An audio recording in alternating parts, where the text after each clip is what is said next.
War Thunder is a free-to-play MMO military simulation developed by Gaijin Entertainment. It features both arcade and realistic plane and tank battles, and it has been announced that it will feature naval battles as well. You can select between 5 important countries in the World War II. England, USA, Germany, Soviet Russia and Japan. Tanks are just now in open beta, and hence there are no tanks for anyone except Germany and Russia yet. You can select between arcade and realistic mode. In arcade mode, certain stats like overloading, red outs and blackouts are no big deals. However, in realistic, your wings may break off, your pilot goes unconscious, or you flat out die and you have no chance to recover. Also, your ammunition cannot be reloaded if you do not land on an airstrip. This happens in arcade battles, however, automatically once you deplete it. Tank battles are inherently realistic. You do not have HP as you would have in, for example, World of Tanks. Instead, you have 5 crew members, mostly, and many parts. All of them can get damaged, and all of them have certain problems once they break. Repairing them on the field takes a while and makes you more vulnerable. You can either burn out, or your crew can die, or your ammunition can explode. A destroyed barrel or a track is not an instant kill. Moreover, a very huge disadvantage if you want to continue fighting. In order to progress, you have to select a new plane or tank to get researched. After every game you accumulate research points, depending on how you performed. That being said, there's more to it than just new vehicles. You get vehicle research points too, which you can spend on upgrades, such as new tracks, wings or different ammunition. However, they accumulate only for the tanks you played with. That means, if you perform with the tank very well, you will get more experience points for that tank. War Thunder has been out for quite some time, but the tank mode is new. Because my reviews should be a little bit recent, my review will only focus solely on the tank experience. So if you are only interested for the planes, you can quit this review right now, but let me assure you, no matter what you think, the plane mode is worth it. It is outshining its competition. First of all the maps are very wide fields with some cover, but a lot of open areas, like Kiev or Kursk would have looked like back in the Second World War. It feels like an actual tank battle instead of a camp and shoot kind of gameplay type. You move very fast from various locations in order to get in position, then you shoot. You can get flanked much more easier than you can in, for example, World of Tanks. It's also further enhanced by the fact that you can respawn once you die with a different tank and crew.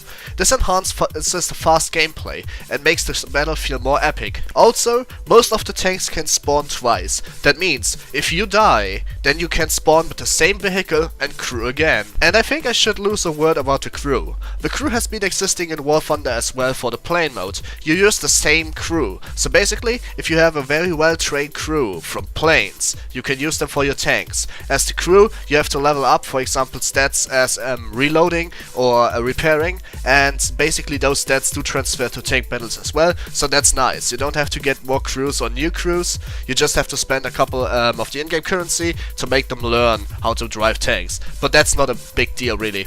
The tanks feel realistic. If you pick a tank destroyer with APCR ammunition, you can almost go sure that it will pack a serious punch on your enemy's armor. Also, if you are a die-hard tank fanatic, you know how to defeat those World War II tanks, and you know where yourself are vulnerable. You know how to aim at the weak points because the game actually helps you figuring out where they are. That being said, the game doesn't show you exactly where they are, they just show you whether or not your ammunition will hit something vital. They do this with a crosshair. Your crosshair can turn green, yellow or red. A green crosshair means that you are very likely to hit something vital. A yellow crosshair means that you have a chance to penetrate the armor, and the red means that even if you hit, you are most likely not going to penetrate the armor at that point. Mostly, you see red if you shoot from the front to another front, and you see the green if you aim at certain positions, for example, the driver window or the barrel. The graphics look also very nice. Please note that the gameplay you see, I'm not playing in the best settings. That is because my computer kind of doesn't like it. You could say the game is weakly optimized, but I believe it's a computer error, so do not get me wrong here. The game looks pretty cool, and you can pump it up quite a lot. There's also a single player component, which I personally didn't really like. That's because I don't actually like it over the multiplayer component. The multiplayer component is so much fun to me that I just didn't care enough to play it. Now there are some weak things in this game too, for example how you level up. I already said you have to research stuff. In order to progress to the next tier, you have to unlock at least 6 of the previous tier. For example, if you want a Panzerkampfwagen 5 of Germany, which is a tier 3 vehicle, you need at least 6 tier 2 vehicles.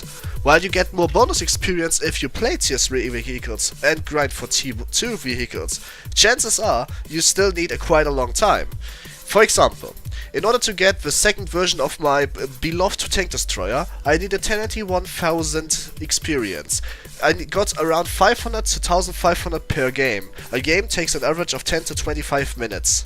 Yeah, it feels a little bit grindy to unlock all the weapons, all the tanks and everything else. I've put over 100 hours into this game to get tier 4 planes on Germany, and I played Germany alone, and this was before the research system. Luckily, however, the monotony is broken up, because every tank you unlock plays very much differently, and the upgrades allows you to wear different ammunition, which also makes it very different playstyle.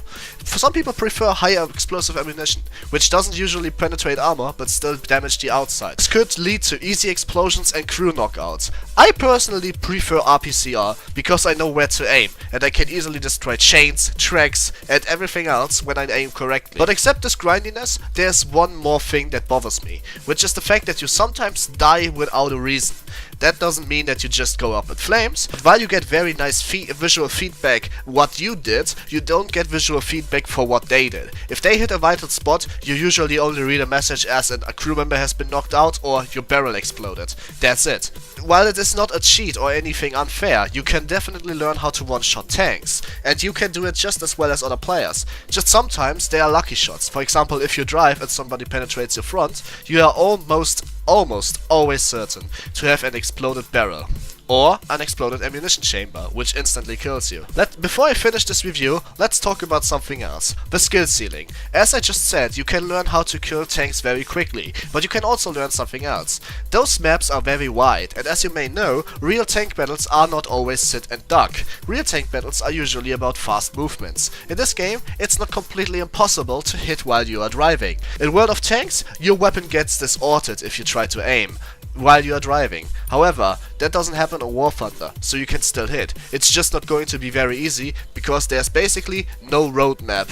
There's only bumpy fields. But once you learn how to master your tank while driving, then you can rack up kills without ever getting hit yourself, especially against tank destroyers. Also, the POV is very limited. You cannot zoom out and see everything behind you, which is exactly why very talented and aware players will have a backhand over you, just because they know that you are behind them. But overall, this game is pretty good, and the tank component can match up with World of Tanks. It's fun in its own right. It's not the same gameplay and it's not the same tanks. It's a completely different experience and worth checking out, especially if you like tank games. The tank component of War Thunder gets a 7 out of 10. Please don't forget to like and comment and subscribe. I'm also doing weekly giveaways starting next week Saturday. Those are exclusive to all my subscribers. That means if you are not subscribed, you cannot partake in them.